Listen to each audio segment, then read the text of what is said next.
படம் பற்றி எல்லாருமே சொல்லுவாங்க, அதனால நான் எதுவும் அதை பற்றி ஸ்பெசிஃபிக்காக சொல்கிறதுக்கு ஒன்றும் இல்லை.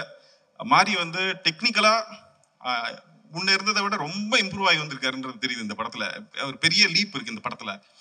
அவர் வேர்ல்ட் பில்டிங்கில் மாரியும் ஒரு வேர்ல்ட் பில்டர் தான். அவர் படத்தில் மனிதர்கள் மட்டும் இல்லை, மிருகங்கள், பூச்சிகள், பறவைகள் எல்லாமே அந்த உலகத்தில் ஒரு பார்ட்னு காட்டக்கூடிய ஒரு இயக்குனர் அவர்.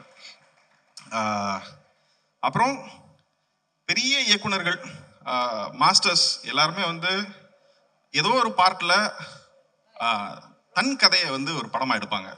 அப்படி மாதிரி வந்து இந்த படத்தில் அவருக்கு நடந்த அனுபவங்களை அவர் வந்து சட்டை உரித்து அவர் வந்து காமிச்சிருக்கிறாரு. அது எந்த ஒளிவு மறைவு இல்லாமல் அவருக்கு என்னெல்லாம் நடந்ததோ அதை அவருடைய சின்ன சின்ன புனைவுகளோட காமிச்சிருக்கிறாரு. ஸோ இந்த படத்தை பற்றி நாங்கள் எல்லாரும் சொல்லலாம். ஆனால் எப்படி சொல்றது, ஒரு தாஜ்மஹாலை பற்றி நம்ம 1000 பேர் 1000 விதமாக சொல்றதை கேட்டாலும் நாம் போய் நேரில் பார்க்கும்போது இருக்கிற அனுபவம் இருக்கு இல்லையா, அந்த அனுபவம் தான் ரொம்ப முக்கியம். அந்த அனுபவத்தை சொற்களால், விமர்சனங்களால் அல்லது எங்களை போன்ற சக இயக்குனர்களால் கடத்த முடியாது.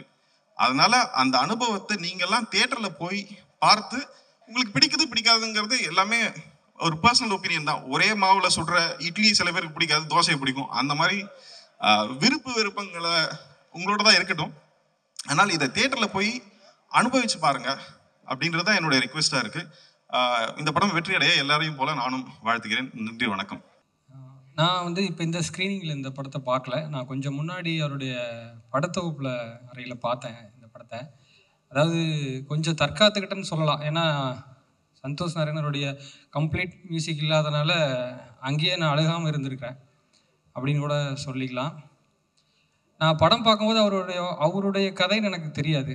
நான் பேசிட்டு படம் பார்க்குறீங்களான்னாரு. சரி ஓகேன்னு தனியாக நான் மட்டும் உட்காந்து படத்தை பார்த்தேன். படம் பார்த்துட்டு ஒரு மாதிரி எதுவுமே பேச முடியல. அது வரைக்கும் நான் ஜாலியாக ஒரு படம் பார்த்துட்டு வந்துட்டுருந்தேன். சரி ஓகே, இவர் வந்து ஒரு அழியாத கோலங்கள் அந்த மாதிரி ரேஞ்சில் ஒரு ஜாலியாக ஒரு படம் பண்ணியிருக்காரு. கொஞ்சம் ஸ்ட்ரெஸ்ஸாக ஒரு படங்கள் வேலைகளும் அரசியல் பின்போல இதெல்லாம் இருக்கக்கூடிய படங்களாக நிறைய விமர்சனங்கள்லாம் பார்த்துட்டு ஒரு ஜாலியாக ஒரு படம் எடுக்கணும்னு எடுத்திருக்கார் போல் இருக்கு அப்படின்னு நானும் ஹாப்பியாக அப்படியே பார்த்துட்டு வந்துட்டுருக்கேன். படம் முடியும் போது கிளைமேக்ஸ் பார்க்கும்போது ஒரு மாதிரி ஸ்டக் ஆயிடுச்சு.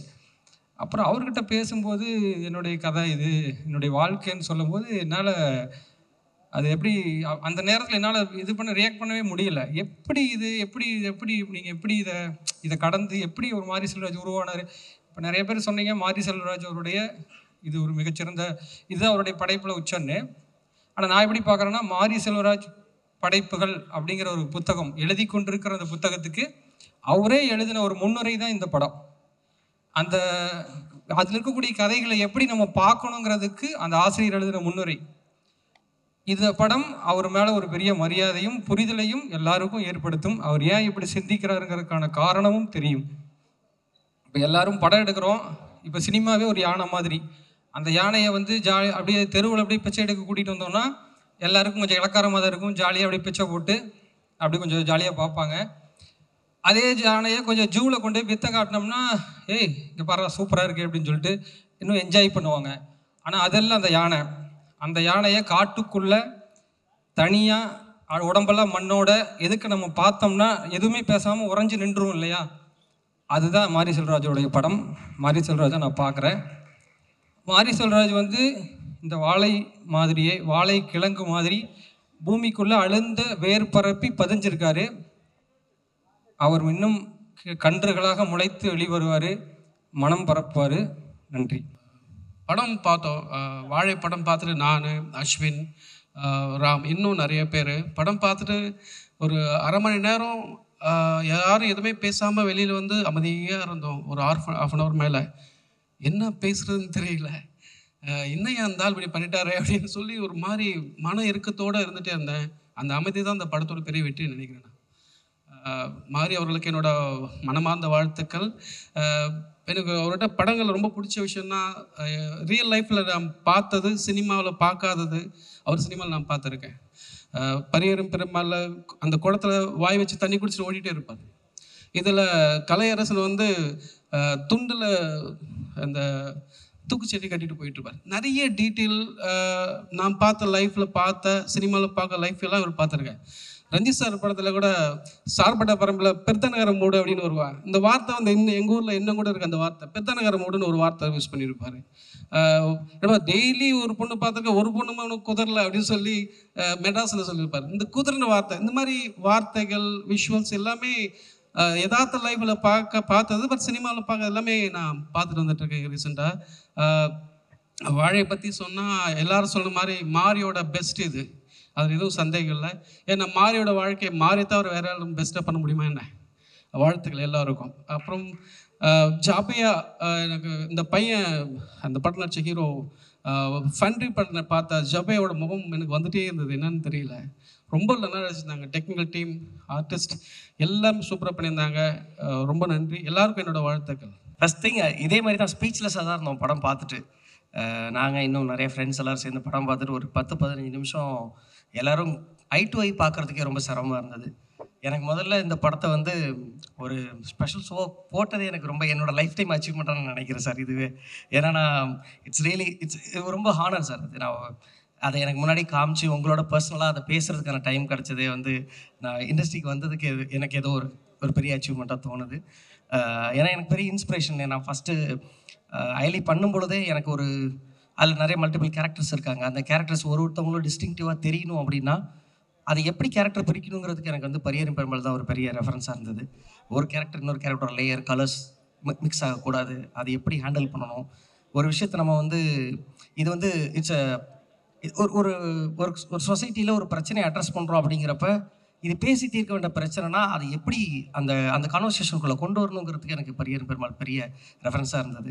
ஸோ அன்னையிலேருந்து எனக்கு நான் எந்த இடத்துக்கு வந்தாலும் சொல்லுவேன், இந்த கதைகள் பண்ணுறதுக்கெல்லாம் காரணம் வந்து Mari sir, Ranjith sir, Vetrimaaran sir, இன்னும் நிறைய பேர் வந்து அவங்களோட எக்ஸ்பர்டீஸ் அவங்க கொடுக்குற பாதை தான் நாங்கள் அடுத்த ஸ்டெப் எடுத்து வைக்கிறதுக்கு ஹெல்ப்ஃபுல்லாக இருக்குது அப்படின்னு.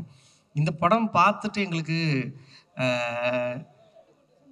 சசி சார் கூட சொன்னாங்க, உங்கள் லைஃப் ஒரு லைஃப், அந்த லைஃப்பை வந்து இது என்னோடய லைஃப், நான் இந்த படம் எடுத்திருக்கேன் அப்படின்னு தைரியமாக சொல்கிறதே ஒரு பெரிய, ஏன்னா அப்படி ஒரு லைஃப் இருந்தால் சார் சொல்ல முடியும், இல்லைனா ஃபேக்காக இருக்கும் அது.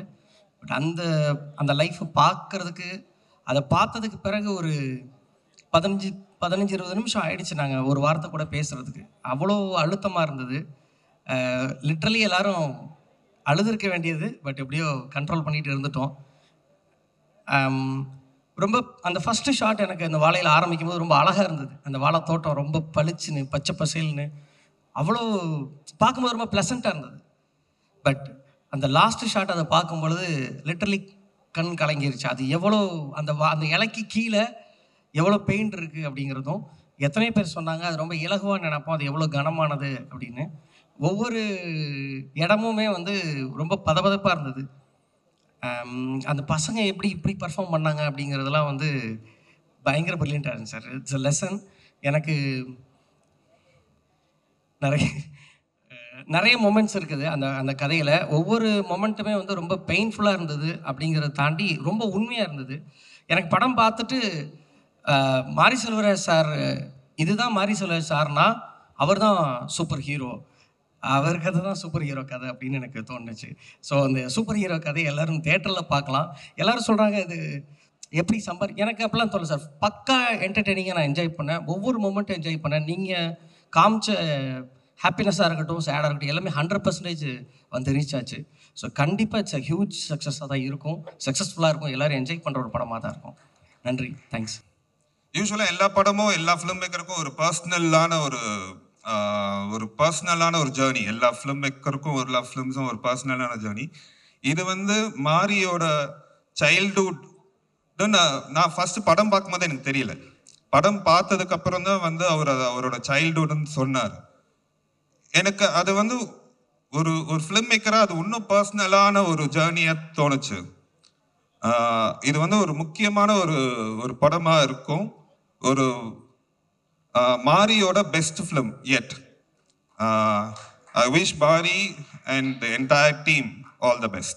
And also Dilip Subrayan, இது co-produce பண்ண Dilip Subrayanக்கு என்னோட வாழ்த்துக்கள். Thank you.